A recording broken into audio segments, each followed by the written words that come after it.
నమస్కారం అంకమరావు గారు. నమస్తే అండి బాబు. కేతిరెడ్డి గారు మాట్లాడుతూ మా మా ఓటమికి విజయమ్మ గారు కూడా మెయిన్ కారణం అయ్యారు. ఎందుకంటే అసలు నిజంగా ఆవిడ పార్టీ నుంచి ఎప్పుడైతే బయటికెళ్లారో సెంటిమెంట్ లేదు. పార్టీకి సంబంధించింది. ఎందుకంటే పార్టీ కూడా ఈయన పెట్టింది కాదు. శివకుమార్ గారు పెట్టింది. ఆయన దగ్గర తీసుకుంది.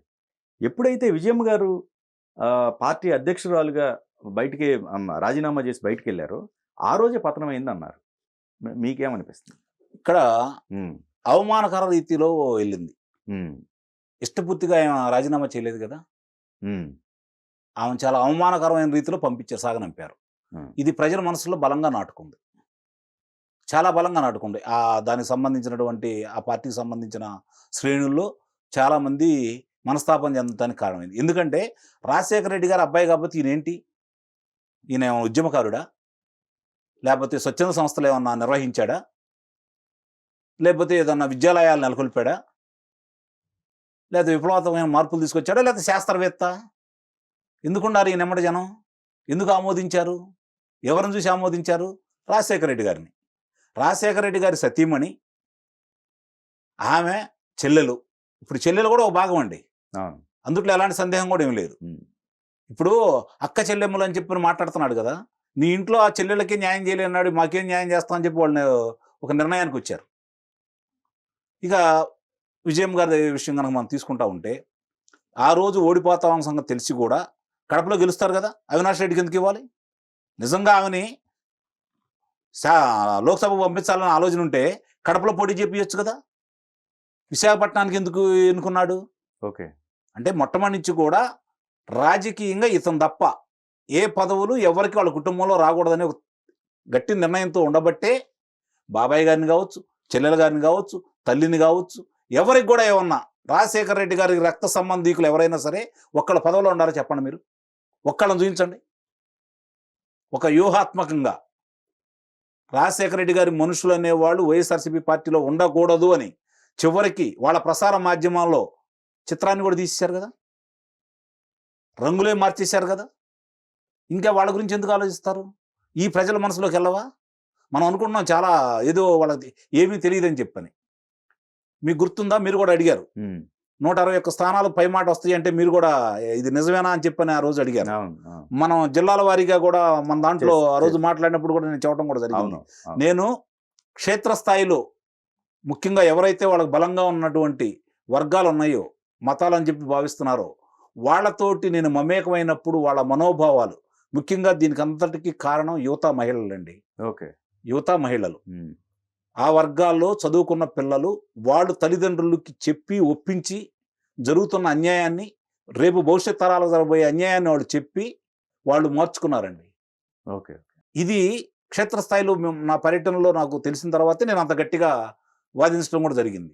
ఇప్పుడు విజయమ్మ గారి ఇష్యూ మీరు ఎత్తారు కాబట్టి దీని గురించి ఎంత చర్చ జరిగిందో నాకు తెలుసు. ఓకే, వాళ్ళకు సంబంధించినటువంటి వాళ్ళ సమావేశ మందిరాల్లో, వాళ్ళ ప్రార్థనా మందిరాల్లో దీని మీద ఎక్కువ చర్చ జరిగింది. ఓకే, అలాగే ఆ శ్రేణుల్లో ఒక రకమైనటువంటి నైరాశ్యం వచ్చింది వాళ్ళల్లో.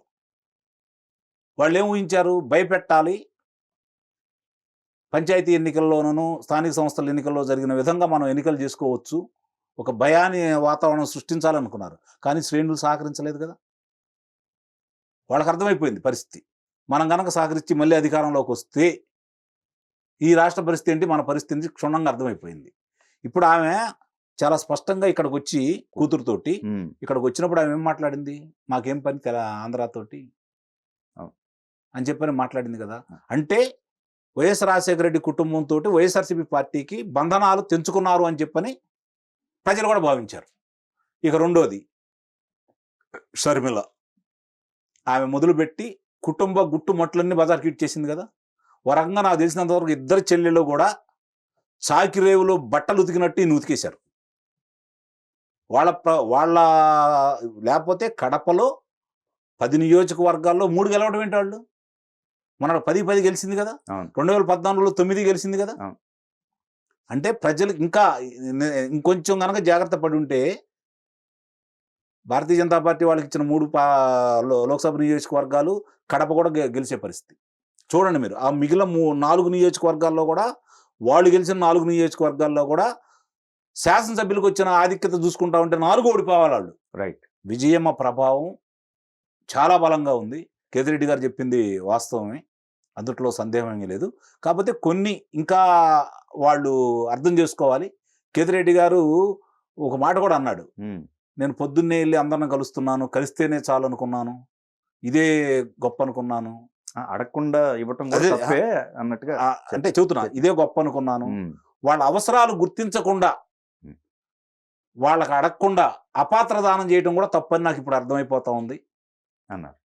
అని అన్న. అది తప్పు, నేను అనుకుంటా. అందరూ వచ్చి అడగలేరు కదా నీకు. ఇప్పుడు వృద్ధాప్య పెన్షన్లు ఉన్నాయండి, నిన్న చూశారు కదా మీరు. వికలాంగులకి తెలుగుదేశం పార్టీ అభిమానులనో లేకపోతే వాళ్ళకి వ్యతిరేకులనో వాళ్ళకి ఆపేశారు కదా. మీరు రోజు తిరిగినందువల్ల న్యాయం ఉంటుంది అక్కడ? అన్యాయం జరిగిందా లేదా? ఇప్పుడు వాళ్ళు కనపడతా ఉన్నారు కళ్ళ ముందు. ఉద్యోగం చేసుకునే అమ్మాయికి మీరు పెన్షన్ ఇవ్వటం ఏంటండి? ప్రభుత్వ ఉద్యోగి పెన్షన్ ఎట్లా ఇచ్చారు? 30 ఎకరాలు ఉన్న వాళ్ళకి పెన్షన్ ఎలా ఇచ్చారు? బెంచ్ కారులో ఉన్న వాళ్ళకి పెన్షన్ ఎలా ఇచ్చారు? ఇవన్నీ బయటికి రావాలి కదా, రేపు వస్తానే ఉన్నాయి కదా. వీటి ప్రభావం తెలియదా? వాళ్ళు గుర్తించలేదా? ఈరోజు జరుగుతున్న పరిణామాలు ఏంటి? ఏం జరిగినాయి? చివరికి నీ బొమ్మ ఉన్నాయి కూడా పిల్లలకి ఇవ్వమని చెప్పని చంద్రబాబు నాయుడు గారు చెప్పారు కదా. అవును, స్కూల్ పిల్లలకు సంబంధించి, నాడు నేడు సంబంధించి. నాడు నేడు గురించి గొప్పగా చెబుతున్నారు అంజిబాబు గారు. 3,40,000 మంది పిల్లలు డ్రాప్ అవుట్ అయ్యారండి. ఇప్పుడు విజయమ్మ, షర్మిలమ్మ ఇద్దరు, చివరికి షర్మిలమ్మ గారి శాస్త్రం చేశారు కదా. రాజశేఖర రెడ్డి గారు అమ్మాయినే కాదన్నారు కదా.